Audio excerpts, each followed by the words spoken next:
വയനാട് തുരങ്കപാത യാഥാർത്ഥ്യമാകാൻ പോകുന്നു. അതിന് വേണ്ടിയിട്ടുള്ള പ്രവർത്തനങ്ങൾ സർക്കാർ ആരംഭിക്കാൻ പോവുകയാണ്. എന്തായാലും ഇലക്ഷൻ വരുമ്പോൾ ഇത്തരം ഒരുപാട് പദ്ധതികൾ നമ്മൾ പ്രതീക്ഷിക്കുന്നുണ്ട്. പെൻഷൻ ഇപ്പോൾ കൊടുത്തു തുടങ്ങിയിട്ടുണ്ട്. അത്തരത്തിലുള്ള പ്രവർത്തനങ്ങളുണ്ട്. കിറ്റ് ഉണ്ടോ എന്നറിയില്ല. ചിലപ്പോൾ ഓണത്തിന് കിറ്റ് ഉണ്ടാവാനുള്ള സാധ്യതയുണ്ട്. ഓണത്തിന് കിറ്റ് കൊടുത്താൽ ചിലപ്പോൾ മറന്നുപോയാലോ എന്ന് വിചാരിച്ച് ക്രിസ്മസിന് കിറ്റ് കൊടുക്കാനും ഒരു സാധ്യത കാണുന്നുണ്ട്. വിഷു കഴിഞ്ഞു പോകും. ഇലക്ഷൻ ആകുമ്പോഴത്തേക്കും വിഷുവിന് മുമ്പ് ഇലക്ഷൻ കഴിഞ്ഞിട്ടാകും വിഷു വരിക. അതുകൊണ്ട് ചിലപ്പോൾ ക്രിസ്മസിനാക്കാനും ഇല്ലെങ്കിൽ ദീപാവലിക്കാക്കാനുമുള്ള സാധ്യതയുണ്ട്. മാഷിന് എന്ത് തോന്നുന്നു? ഈ തുരങ്കപാത വെറുതെ പറഞ്ഞു പറ്റിക്കാനാണോ അതോ ശരിക്കും നടപ്പാക്കാനാണോ സാധ്യത? അഥവാ നടപ്പാക്കിയാൽ എന്തൊക്കെ പ്രത്യാഘാതങ്ങളുണ്ടാകും? അല്ല, തുരങ്കപാതയുടെ ഉദ്ഘാടന മാമാങ്കം നടന്നു എന്നുള്ളതാണ് ഇപ്പോഴത്തെ വാർത്ത. അത് തീർച്ചയായിട്ടും അടുത്ത ഇലക്ഷനെ നേരിടാനുള്ള ഗവൺമെന്റിന്റെ വലിയ ഉപാധികളിൽ പദ്ധതികളിൽ ഒന്നാണ്. ഈ ഗവൺമെന്റ് ഈ ജനവിരുദ്ധ ഈ സർക്കാർ വിരുദ്ധ വികാരം ഉണ്ടല്ലോ, ആ വികാരത്തെ മറികടക്കാനുള്ള ഗവൺമെന്റിന്റെ സുചിന്തിതമായ ഒരു പ്ലാൻ ഉണ്ട്, ഒരു സ്കീമുണ്ട്. അതെന്താന്ന് വെച്ചാൽ അവസാനത്തെ ഒരു വർഷം, ആദ്യത്തെ 4 വർഷം എല്ലാ ഗവൺമെന്റുകളും സാധാരണ അങ്ങനെ ചെയ്യാറുണ്ട്. ആദ്യത്തെ 4 വർഷം എന്തൊക്കെ കാട്ടിക്കൂട്ടിയാലും അതുണ്ടാക്കുന്ന പ്രതിഷേധവും ജനവികാരവും ഒക്കെ അവസാനത്തെ ഒരു 6 മാസം നടപ്പാക്കുന്ന ജനപ്രിയ പദ്ധതികൾ കൊണ്ട് മറികടക്കുക. അതാണ് ഇപ്പോൾ നടപ്പാക്കുന്നത്. ഇപ്പോൾ ഒന്നും കണ്ടില്ല, ഒരു കോൾ സെൻറ്റർ, ഇത്രയും കാലം ഇല്ലാത്തൊരു ഏർപ്പാടാണല്ലോ കോൾ സെൻറ്റർ. മുഖ്യമന്ത്രി നേരിട്ട്, മുഖ്യമന്ത്രിയും 14 മന്ത്രിമാരും കേരളം മുഴുവൻ നടന്നിട്ട് നിവേദനം വാങ്ങിച്ചതാണ്. ഇപ്പോൾ ഒടുവിൽ പറയുന്നു, ഇനി നിങ്ങൾക്ക് നേരിട്ട് വിളിക്കാം, വീട്ടിലിരുന്നിട്ട് നേരിട്ട് വിളിച്ചാൽ. ആരാ എടുക്കാൻ പോണത്? എന്തെങ്കിലും വ്യത്യാസമുണ്ടോ? ആലോചിച്ച് നോക്കൂ. ഈ എന്തായിരുന്നു നവകേരള യാത്ര, എന്താണ് നവകേരള സദസ്സുകൾ രാജ്യം മുഴുവൻ നടന്നു. ജനങ്ങളോട് പറഞ്ഞ എന്താ? നിങ്ങൾക്ക് ഇതുവരെ കേരളത്തിലെ സർക്കാർ പദ്ധതികളിൽ നിന്ന് എന്താണോ പരാതിയുള്ളത് അത് മന്ത്രിമാരും മുഖ്യമന്ത്രിയും നേരിട്ട് വാങ്ങും. പിന്നെ പറഞ്ഞു, മന്ത്രിമാർക്കും മുഖ്യമന്ത്രിമാർക്കും അതിന് നേരമില്ല. ആരാ വാങ്ങുക? ഉദ്യോഗസ്ഥന്മാർ കൗണ്ടർ തുറന്നു വെച്ച് വാങ്ങും. ഉദ്യോഗസ്ഥന്മാർക്ക് കിട്ടുന്ന പരാതി എന്താ? ഈ ഉദ്യോഗസ്ഥൻ കാണിച്ച അന്യായത്തിന് എതിരെയുള്ള പരാതിയാണ് ഉദ്യോഗസ്ഥൻ തന്നെ വാങ്ങുന്നത്. എന്നിട്ട് എന്തായി? ഇന്ന് വരെ ആർക്കെങ്കിലും നവകേരള സദസ്സ് കൊണ്ട് എന്തെങ്കിലും പ്രത്യേകിച്ച് ഗുണം കിട്ടിയതായിട്ട്, കൊടുത്ത പരാതികൾ സോർട്ട് ചെയ്യാൻ പോലും പറ്റാത്ത വിധം എന്ന് പറഞ്ഞാൽ ഒരു ചടങ്ങും ആഘോഷമായിട്ട് മാറുകയാണ്. അപ്പോഴാണ് ഇപ്പോൾ പറഞ്ഞിരിക്കുന്നത്, ഇനി നിങ്ങൾക്ക് നേരിട്ട് കോൾ സെൻറ്ററിൽ വിളിക്കാം, നിങ്ങളുടെ പരാതി CM വിത്ത് മീ എന്നാണ് അതിൻ്റെ പേര്. മുഖ്യമന്ത്രി എന്നോടൊപ്പം ഉണ്ട്. അങ്ങനെയാണെങ്കിൽ മുഖ്യമന്ത്രിക്കല്ലേ വിളിക്കേണ്ടത്? കേരളത്തിൽ അങ്ങനെ ഒരു മുഖ്യമന്ത്രി ഉണ്ടായിരുന്നല്ലോ, നായനാർ, ഓർമ്മയില്ലേ? ഏഷ്യാനെറ്റ് ചാനലിലൂടെ നേരിട്ട് മുഖ്യമന്ത്രിയോട് സംസാരിക്കുക. നല്ല തമാശയായിരുന്നു, ആളുകൾക്ക് ഭയങ്കര ഹോബി. എന്നാലും അദ്ദേഹം നേരിട്ട് സംസാരിക്കുമല്ലോ. ഇത് അതുമല്ല, CM വിത്ത് മീ എന്ന് പറയാന്നല്ലാതെ CM-ന് അതിൽ റോളും ഇല്ല, മന്ത്രിമാർക്കും ഇല്ല. ഒരു കോൾ സെൻറ്റർ, അവിടെ തിരുവനന്തപുരത്ത് ഒരു ആഫീസ്, ഏകദേശം മുഴുവൻ സമയം പ്രവർത്തിക്കുമെന്ന് പറയുന്നുണ്ട്. അതും ഉണ്ടാവും ഓഫീസ് ടൈം. എന്നിട്ട് എന്താ പണി? ആ കോള് എടുത്താൽ ഒരു ഉദ്യോഗസ്ഥൻ സംസാരിക്കും. എടുത്താൽ മിക്കപ്പോഴും ആവശ്യമുള്ള നേരത്ത് നമ്മൾ സർക്കാർ ഓഫീസിലെ ഫോണൊക്കെ എൻഗേജ്ഡ് ആവുക ചെയ്യുക. ഇനി എടുത്താൽ അയാൾ കേൾക്കും. എന്നിട്ട് നിങ്ങൾ പറഞ്ഞ ആവശ്യങ്ങൾ രേഖപ്പെടുത്തും. എന്നിട്ട് അതിന്മേൽ എന്ത് നടപടി എടുത്തു എന്ന് പിന്നെ നിങ്ങളെ തന്നെ വിളിച്ചു പറയും. ഇതാണ് കോൾ സെൻറ്റർ. ആലോചിച്ചു, ആരാ എടുക്കുന്നത്? മിക്കപ്പോഴും ഇതാരോടാ ചോദിക്കുക? ഇപ്പോൾ ഒരു ഉദ്യോഗസ്ഥൻ ഫോൺ എടുത്തു കഴിഞ്ഞാൽ അത് ആരോടാ പറയേണ്ടത്? താഴെ തട്ടിലുള്ള ഉദ്യോഗസ്ഥൻ. ഈ ഉദ്യോഗസ്ഥന്മാരുടെ അനീതിക്കെതിരെയാണ് ഈ പറയുന്നത്. ആ ഉദ്യോഗസ്ഥന്മാർ കൊടുക്കുന്ന നിർദ്ദേശങ്ങളാണ് പിന്നെ തിരിച്ച് ഇയാൾക്ക് കിട്ടുക. ഒരു പ്രഹസനമല്ലാതെ എന്ത് പരിപാടിയാണ്? അപ്പോൾ അതുപോലെ ഒരു നടപടിയാണ് ഇപ്പോൾ ഈ വന്നിരിക്കുന്നത്, തുരങ്കപാത വരുമ്പോൾ ഉണ്ടാകുന്ന പാരിസ്ഥിതികമായ ആഘാതത്തിന് ക്ലിയറൻസ് കിട്ടിയിരിക്കുന്നു എന്നാണ്. അതുകൊണ്ടാണ് ഇതുവരെ അത് ഉദ്ഘാടനം ചെയ്യാതിരുന്നത്. ഈ വയനാട്ടിലേക്കുള്ള ഗതാഗതം ഒരു പ്രധാനപ്പെട്ട പ്രശ്നം തന്നെയാണ്. അതിന് പരിഹാരം തുരങ്കപാതയാണോ എന്ന ചോദ്യം എല്ലാവരുടെയും മുമ്പിലുണ്ട്. നമ്മൾ മാത്രമല്ല, പരിസ്ഥിതിവാദികൾ എത്രയോ കാലമായിട്ട് അത് ഉയർത്തുന്നുണ്ട്. മാത്രമല്ല, ഒരു സമാന്തര പാതയുടെ നിർദ്ദേശം, തുരങ്കമില്ലാതെ തന്നെ, ചുരവും തുരങ്കവും ഇല്ലാതെ ഒരു സമാന്തര പാതയുടെ നിർദ്ദേശം എത്രയോ കാലമായി സർക്കാരിൻ്റെ മുമ്പിലുണ്ട്. അതെന്താണെന്ന് വെച്ചാൽ അതൊന്നും ഈ മൾട്ടി ബില്യൺ പ്രോജക്റ്റുകളാവില്ല. തുരങ്കപാത എളുപ്പമാണെന്ന് പറഞ്ഞു കഴിഞ്ഞാൽ തുരങ്കപാത ഭീമമായ പ്രോജക്റ്റാണ്. അത് കേരളത്തിലെ പൊതുമരാമത്ത് വകുപ്പിനെയാണ് ഏൽപ്പിച്ചിരിക്കുന്നത്.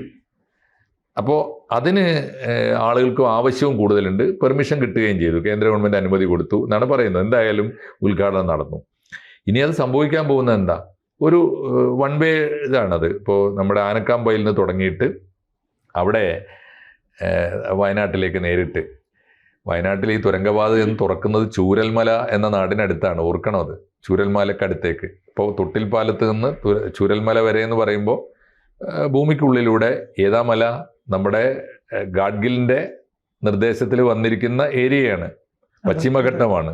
പശ്ചിമഘട്ടത്തിലെ ഈ എക്കണോമിക്കലി ഫ്രാഗൈലായിട്ടുള്ള പ്രദേശമാണ്. പരിസ്ഥിതി ദുർബല പ്രദേശമാണ്. അവിടെയാണ് ഈ നിർമ്മാണ പ്രവർത്തനം നടക്കുന്നത്. നമ്മുടെ മുമ്പിൽ ധാരാളം പാടങ്ങളുണ്ട്. ഹിമാലയത്തിലെ നിർമ്മാണ പ്രവൃത്തികൾ കൊണ്ടാണ് ഇപ്പോൾ ഈ നോർത്ത് ഇന്ത്യ മുഴുവൻ ദുരിതം അനുഭവിക്കുന്നത് എന്ന് എല്ലാവരും വെളിപ്പെടുത്തിയിട്ടുണ്ട്. ഇത് മാൻമെയ്ഡ് ദുരന്തങ്ങൾ എന്ന് പറയും. മാൻമെയ്ഡ് ആയിട്ടുള്ള കലാമിറ്റീസാണ്. മനുഷ്യനിർമ്മിതം എന്ന് പറഞ്ഞാൽ ആളുകൾ അവിടെ പോയി വെള്ളപ്പൊക്കം ഉണ്ടാക്കുന്നു, അല്ലെങ്കിൽ ഭൂമികുലുക്കം ഉണ്ടാക്കുന്നു, ഉരുൾപൊട്ടലുണ്ടാക്കുന്നു എന്നല്ലല്ലോ അർത്ഥം. മനുഷ്യൻ്റെ ചെയ്തികൾ, മനുഷ്യൻ്റെ നിർമ്മാണ പ്രവൃത്തികളിലെ അശാസ്ത്രീയത, അതാണല്ലോ കാരണം. വയനാട്ടുകാരുടെ മുമ്പിലുള്ള ചോദ്യം എന്താ? അവർക്ക് സുരക്ഷിതമായി യാത്ര ചെയ്യാനുള്ള സൗകര്യം ഉണ്ടാവണം, ശരി. അതിനേക്കാളും പ്രധാനം എന്താണ്? യാത്ര ചെയ്യാൻ അവർ ജീവിച്ചിരിക്കണം. സുരക്ഷിതമായി ജീവിക്കാനുള്ള സൗകര്യം ഉണ്ടാക്കി കൊടുത്തിട്ടല്ലേ യാത്ര ചെയ്യേണ്ടത്. അപ്പോൾ തീർച്ചയായിട്ടും ഈ നിർമ്മാണ പ്രവൃത്തിക്ക് അതിന് എന്നല്ല, ഇപ്പോൾ ഇവിടെ തുരങ്കപാത ഉണ്ടാക്കി. ഇപ്പോൾ ആളുകൾക്ക് എന്താണെന്ന് വെച്ചാൽ തുരങ്കപാത വലിയ കൗതുകമാണ്. ലോകത്തിൽ അപൂർവമായിട്ട് ഉണ്ടായിരുന്നുള്ളൂ. ഇപ്പോൾ അത് വലിയ ഇപ്പോൾ ഇന്ത്യയിലും വലിയ നാഷണൽ ഹൈവേസിലൊക്കെ തുരങ്കപാത വലിയ കൗതുകമാണ്. അത് കാണാൻ ആൾ വരും, അത് സെൽഫി എടുക്കാൻ ആൾ വരും. അത് ഭയങ്കര മനോഹരമായ കാഴ്ചയാണ്. അപ്പോൾ അതിന് ഒരു വലിയ പബ്ലിസിറ്റി കിട്ടും. മാത്രമല്ല അത് വലിയ ഭീമമായ നിർമ്മാണ പ്രവൃത്തിയുമാണ്. അതിൻ്റെ ഗുണങ്ങളൊക്കെ അതിനുണ്ടാവുകയും ചെയ്യും. അപ്പോൾ അതാണ് ഇതിൻ്റെ കാര്യം. അങ്ങനെ ഒരു സാഹചര്യത്തിൽ വയനാട്ടിലേക്കുള്ള തുരങ്കപാത ഉണ്ടാക്കാൻ പോകുന്ന പാരിസ്ഥിതിക ആഘാതങ്ങളെക്കുറിച്ചുള്ള ഇപ്പോൾ തന്നെ പ്രതിഷേധങ്ങളൊക്കെ വന്നിട്ടുണ്ട്, നേരത്തെ വന്നുകൊണ്ടിരുന്നതാണ്. ഇനിയിപ്പോൾ കുഴപ്പം എന്താണെന്നറിയോ? ഗവൺമെൻറ് ഇത് അംഗീകരിച്ച് മാമാങ്കം നടത്തി ഉദ്ഘാടനം ചെയ്തു കഴിഞ്ഞാൽ ഇനി ആർക്കും മിണ്ടാൻ പറ്റില്ല. കാരണം ജനങ്ങൾ ഇതിനെതിരായിട്ട് തിരിയും.